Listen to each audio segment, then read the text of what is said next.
Hello friends, welcome to genuine society YouTube channel. This is Srinivas. ఈరోజు వచ్చేసి మనం R15 V4 బైక్ని అయితే మనం ఈరోజు ఫుల్ రివ్యూ చేయబోతున్నాం అనమాట. ఫుల్ రివ్యూ వచ్చేసి మనం దీంట్లో ఇది ఎవరైతే కొనుక్కోవచ్చు, ఎలాంటి అడ్వాంటేజెస్ ఉంటాయి, డిసడ్వాంటేజెస్ ఏంటి, నెక్స్ట్ ఇది ఎవరికైతే బాగా ఉపయోగపడుతుంది, ఎవరికి ఉపయోగపడదు, ఎవరు కొనొచ్చు, ఎవరు కొనకూడదు అనేది మనం ఈ వీడియోలో పూర్తిగా తెలుసుకుందాం.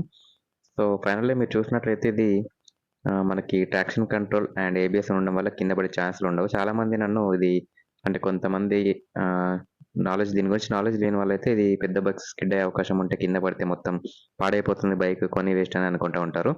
సో అది పక్కన పెట్టుకున్నట్లయితే మనకి ఇది లుక్ విషయంలో, మనకి మైలేజ్ విషయంలో కూడా చాలా మనకి కంఫర్ట్గా ఉన్నటువంటి బైక్ అన్నమాట ఇది. అంటే రెండు రకాలుగా పనిచేస్తుంది. ఒకవైపు మనకి మైలేజ్ కావాలంటే మైలేజ్, ఇంకా మనకి పవర్ కావాలంటే పవర్, రెండు రకాలుగా ఉపయోగపడుతుంది. అది ఎలా అనేది మీకు ఎక్స్ప్లెయిన్ చేస్తాను. సో అంతకన్నా ముందు మనం ఈ బైక్ని మనం ఎవరు కొనొచ్చు అంటే, మనకి దీన్ని సెకండరీ బైక్‌గా ఎవరైతే ఎంచుకుంటారో వాళ్ళకైతే బాగా ఉపయోగపడుతుంది. అంటే ఫర్ ఎగ్జాంపుల్ చెప్పాలంటే ఇప్పుడు ఫ్యామిలీకి అయితే ఉపయోగపడదు ఇది. అంటే కాలేజ్ స్టూడెంట్స్‌కి ఆ విధంగా మామూలుగా తిరగడానికి తప్ప ఇది ఎందుకు ఉపయోగపడదు వేరే వాళ్ళకి అంటే, మనకిది మామూలుగా ఫ్యామిలీ మెంబర్స్ ఎవరైతే ఉంటారో, ఇప్పుడు ఒక వైఫ్‌ని ఎక్కించుకొని పిల్లల్ని కూర్చోబెట్టుకొని దీనిపైన వెళ్ళాలంటే, ట్రావెల్ చేయాలంటే ఇది కుదరని పని. ఒకవేళ కపుల్స్ ఇద్దరు ఉంటే పర్లేదు, కానీ కిడ్స్ ఉంటే మాత్రం ఇబ్బందవుతుంది. సో నెక్స్ట్ మనం చూసినట్లయితే మనకిది కాలేజ్ పిల్లలకంటే ఉపయోగపడుతుంది. ఎందుకంటే వాళ్ళకి ఒక బ్యాగ్, ఇంకేమి ఉండవనమాట. అంటే లగేజ్ క్యారీ చేయడానికి ఏముండదు. సో ఇదొచ్చేసి ఓన్లీ ఫర్ మనకి అంటే బయట స్టైల్‌గా తిరగడానికి అలా ఉపయోగపడుతుంది. మనం లగేజ్ క్యారీ చేయాలంటే మాత్రం దీనిపైన అస్సలు కుదరదు. ఎందుకంటే దీనికి స్పోర్ట్స్ బైక్ కాబట్టి ట్యాంక్ బ్యాగులు అలాంటివి ఏమి ఉండవు. మనం ఒక బ్యాక్ ప్యాక్ కంపల్సరీ క్యారీ చేయాల్సిందే. అంటే మనం ఏమైనా బయటికెళ్ళినప్పుడు దీన్ని, లేదంటే ఎటైనా టూర్స్‌కెళ్ళినప్పుడు ఒక బ్యాక్ ప్యాక్ అయితే క్యారీ చేసుకోవాలి. ఇంకా మనం దీనికి ఫ్యామిలీ పర్పస్ ఎందుకు పనిచేయదంటే, మనకి చిన్న చిన్న వర్క్స్ ఉంటాయన్నమాట. ఫ్యామిలీ పరంగా మనకి for example mineral water cans తీసుకురావాలన్నా కూడా దీనిపైన వీలవ్వదు. అదే చిన్న బైక్ ఏమైనా ఉండి సెకండరీ బైక్ ఉంటే మాత్రం కంపల్సరీ మీరు కొనుక్కోవచ్చు. ఇదే ఫస్ట్ బైక్ అయితే మాత్రం మీరు ఇది కొని మాత్రం మీరు చాలా ఇబ్బందులు పడతారు. ఇంట్లో ఒక వేరే బైక్ ఉండి, లేదంటే ఒక వేరే వెహికల్, ఫోర్ వీలర్ ఏమైనా కార్ గాని అలాంటిది ఏమైనా ఉంటే మాత్రం మీరు దీన్ని సెకండరీ ఆప్షన్‌గా మీరు కొనుక్కొని, మీకు ఇష్టం ఉంటే ఇది అండ్ ఒకవేళ కొంతమందికి ఎట్లా ఉంటుందంటే, R15 అనేది చాలా పిచ్చి ఉంటుందన్నమాట. స్పోర్ట్స్ బైక్ ఉండాలి, నాకంటూ సొంత బైక్ ఉండాలి, స్పోర్ట్స్ బైక్ అనేది కొంతమందికి కోరిక ఉంటుంది. సో అలాంటి వాళ్ళు మీరు ఇది సెకండరీ బైక్‌గా ఎంచుకోవచ్చనమాట. లుక్ విషయంలో మీరు చూస్తున్నారు గదా! ఇప్పుడు నేను చూపిస్తున్నాను, ఇది R15 వెర్షన్ 4 అన్నమాట. ఫ్రంట్‌లో మనకి చూడడానికి ఈ విధంగా ఉంటుందన్నమాట. ఇది బ్లూ కలర్ అన్నమాట. రేసింగ్ బ్లూ అంటారు. దీంట్లో మనకి క్విక్ షిఫ్టర్ కూడా ఉంటుంది. అలాగే మనకి టైర్ సైజ్ కూడా మనకి మీరు చూడొచ్చు ఇక్కడ. ఇది అన్ని రకాలుగా చాలా బావుంటుంది. అండ్ ఫ్యామిలీ మెంబర్స్‌కైతే ఇందాక మీకు చెప్పినట్టుగా మీకు దీనిపైన లగేజ్ క్యారీ చేయాలంటే మాత్రం కుదరని పని. సో ఎవరైతే దీన్ని సెకండరీ ఆప్షన్‌గా పెట్టుకుంటారో ఓకే, తీసుకోవచ్చనమాట. అండ్ దీని మైలేజ్ విషయానికొచ్చినట్లయితే మనకి 150 సీసీ సెగ్మెంట్ కాబట్టి మనకి అరౌండ్ మనకి 60 మైలేజ్ అయితే రావచ్చు. అంటే 55 కేఎంపీలో ఆర్ 60 మధ్యలో రావచ్చు. అది కూడా లో ఆర్‌పిఎం, అంటే కరెక్ట్ ఆర్‌పిఎం మెయింటైన్ చేస్తే మైలేజ్ వస్తుంది. మనం పవర్ కావాలంటే మాత్రం, అంటే పవర్ యూజ్ చేస్తే సడెన్‌గా ఎక్సిలరేటర్ ఇచ్చి మనం పికప్ అదంతా వాడితే మాత్రం 30, 40 అట్లా ఇస్తుందనమాట మైలేజ్. సో ఇది 2 రకాలుగా ఉపయోగపడుతుంది. మనం స్పీడ్‌గా వెళ్ళాలంటే మైలేజ్ తక్కువొస్తుంది. ఆర్‌పిఎం మెయింటైన్ చేస్తే మైలేజ్ ఎక్కువొస్తుంది.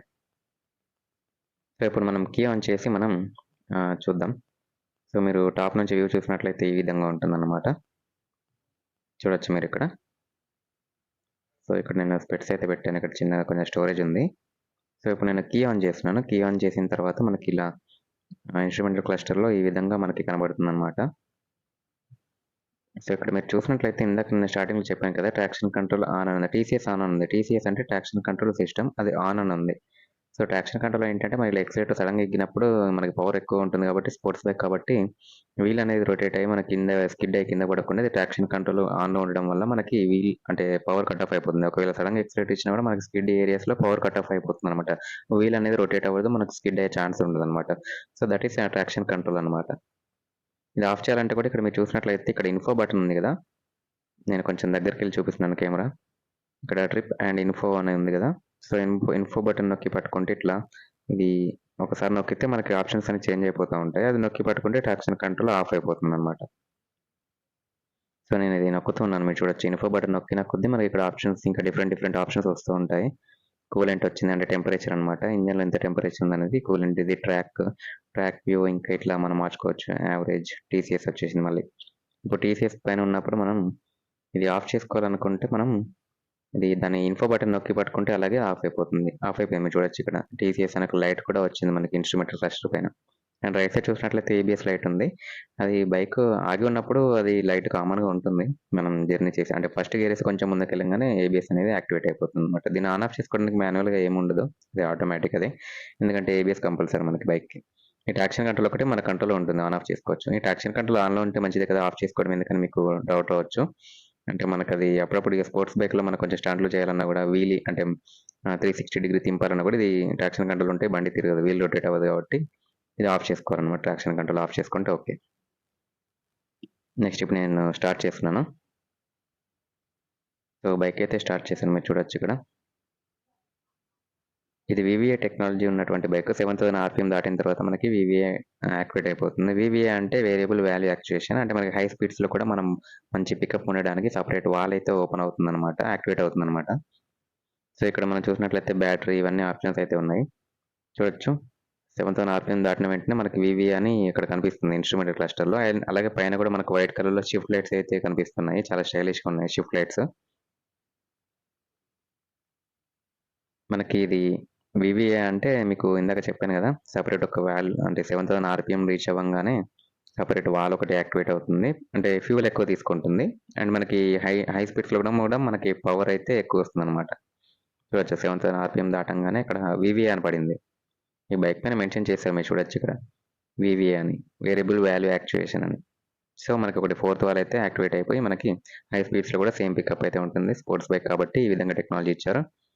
అండ్ పైన కూడా మనకి షిఫ్ట్ లైట్స్ చాలా అట్రాక్టివ్‌గా కనిపిస్తా ఉన్నాయన్నమాట. నేను ఇంజిన్ ఆఫ్ చేశానిప్పుడు.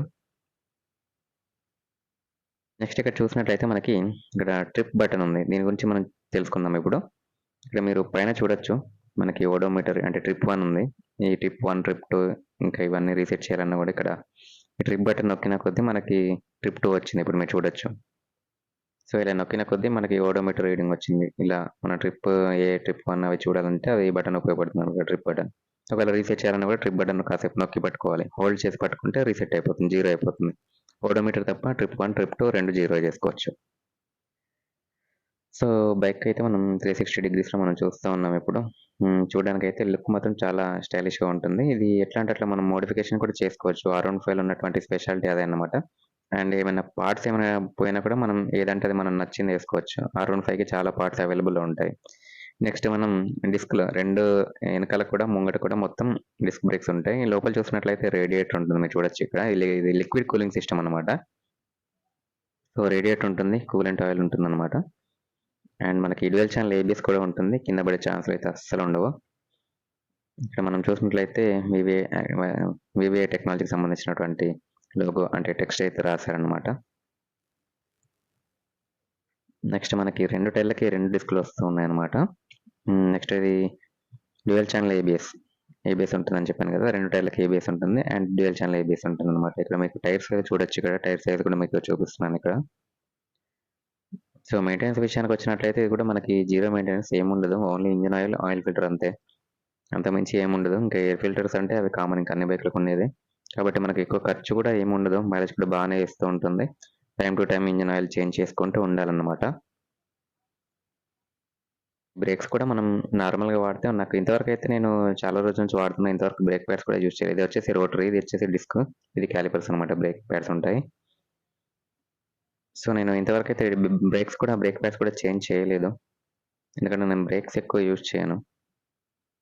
బ్రేక్స్ యూజ్ చేయకుండా బండి ఎలా ఆగుతుందని మీకు డౌట్ రావచ్చు. అంటే నేను కొంచెం దూరం స్పీడ్ బ్రేకర్ ఉండంగానే ఇక్కడే ఎక్సిలరేటర్ డౌన్ చేశానన్నమాట. అంత దూరం వెళ్ళిపోయి ఆగిపోద్ది. సో, అలా తక్కువ యూజ్ చేస్తూ ఉంటానన్నమాట. సో, మనకి దీంట్లో క్విక్ షిఫ్టర్ గురించి చెప్పినట్టు అంటే మాట్లాడుకుందాం మనం. ఇప్పుడు క్విక్ షిఫ్టర్ కూడా ఈ ఈ ప్రైస్ రేంజ్‌లో మనకి బెస్ట్ మనకి ఇది చాలా అట్రాక్టివ్ బైక్ అన్నమాట. అంటే క్విక్ షిఫ్టర్ ఉండడం నేను షాక్ అయ్యాను. అది కూడా ఓన్లీ అప్ షిఫ్ట్ ఉంది. డౌన్ షిఫ్ట్ లేదు. సో, మనం ఎక్సిలరేటర్ ఇచ్చి పట్టుకొని గేర్‌లేసుకుంటూ వెళ్ళిపోవచ్చు. క్విక్ షిఫ్టర్ అంటే మీనింగ్ అదన్నమాట మనకి. అంటే కొంతమందికి తెలీదు అందుకని చెప్తున్నాను. సో, క్లచ్ పట్టుకొని గేర్ ఎయకుండా ఇది స్పోర్ట్స్ బైక్ కాబట్టి స్పీడ్ డ్రాప్స్ అనేది లేకుండా మనం యాక్సిలరేటర్ ఇచ్చి పట్టుకొని మనం గేర్‌లేసుకుంటూ వెళ్ళిపోవచ్చు. అది కూడా సర్టెన్ ఆర్‌పిఎం రీచ్ అయిన తర్వాత ఎయ్యాలి. అది ఇన్‌స్ట్రుమెంట్ క్లస్టర్‌లో క్యూఎస్ అని లైట్ ఎలుగుతుంది. అప్పుడు మనం గేర్ చేంజ్ చేసుకోవచ్చు అని అర్థం. క్యూఎస్ అంటే క్విక్ షిఫ్టర్ అని షార్ట్ కట్ అన్నమాట. సో, అది కూడా మీకు ఒక సెపరేట్ వీడియో చేశాను. క్విక్ షిఫ్టర్ గురించి. అది లైవ్‌లో మీకు అంటే వీడియో తీసి చూపిస్తాను. సో, ఇప్పుడు మనం జస్ట్ దాన్ని ఎక్స్‌ప్లెయిన్ చేస్తున్నానన్నమాట క్విక్ షిఫ్టర్ గురించి. ఇది ఎక్సలరేటర్ ఇచ్చి పట్టుకొని మనం గేర్‌లు చేంజ్ చేసుకుంటూ వెళ్ళిపోవచ్చు. మనం హై ఆర్‌పిఎమ్స్‌లో ఉన్నప్పుడు అసలు గేర్ చేంజ్ చేసింది కూడా మనకు ఏర్పడదు. చాలా స్మూత్‌గా గేర్స్ అయితే చేంజ్ అవుతా ఉంటాయన్నమాట. నేను దీన్ని 30 మంత్స్ నుంచి యూజ్ చేస్తున్నాను. సో, యూజ్ చేసిన తర్వాత మీకు రివ్యూ అయితే చేశానన్నమాట. ఓకే వ్యూవర్స్, మరిన్ని వీడియోస్‌తో మీ ముందుకొస్తాను. అంతవరకు కీప్ వాచింగ్. బాయ్.